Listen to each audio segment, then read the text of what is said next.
Good morning, everybody. Happy cold Wednesday morning. Yeah, thank ya.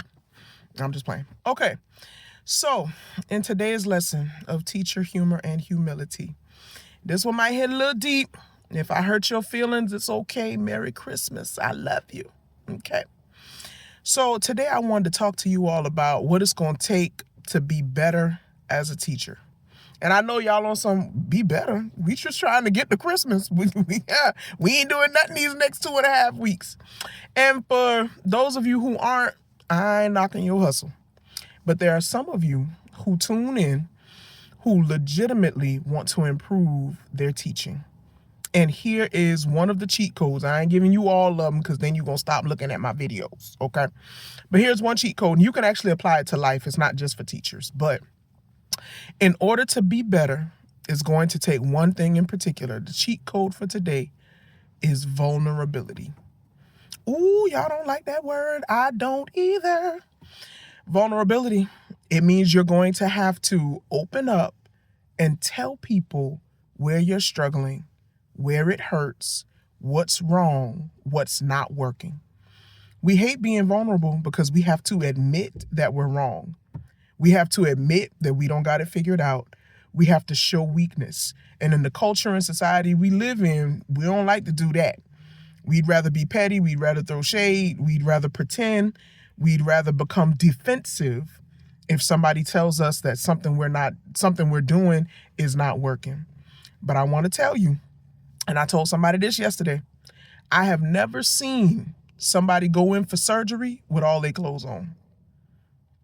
You got to get into that gown that opens up and, shows a little too much. You got to get naked, not naked, naked, in order to get healed, right? Ooh, that's some therapy for you.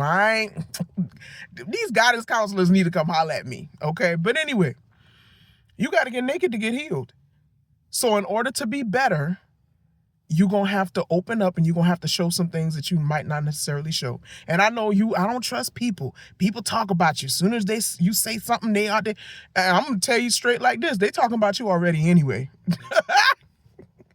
You do good, they talk about you. You do bad, they talking about you. So do like I do.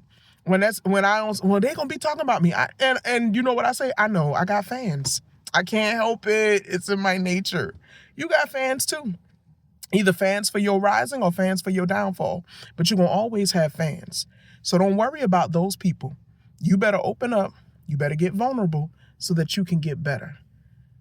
You don't get to a new level without showing people that you can do something that you probably never did before, or without the willingness to do something that you've never done before. That takes honesty. That takes transparency. So instead of giving people, gifts this Christmas that don't matter, that they ain't thinking about, that they regifting, I'm a regifter, I'm not gonna lie. Give them the gift of your vulnerability so that you can get better and so that they trust themselves. They now trust to be open and honest with you and they get better. Because vulnerability does not come without its own reward. Get better, get vulnerable, get healed. And that's for relationships. That's for your career. That's for your business. A little bit of vulnerability is what's going to take you to the next level. I love y'all. Have a great day. Stay warm.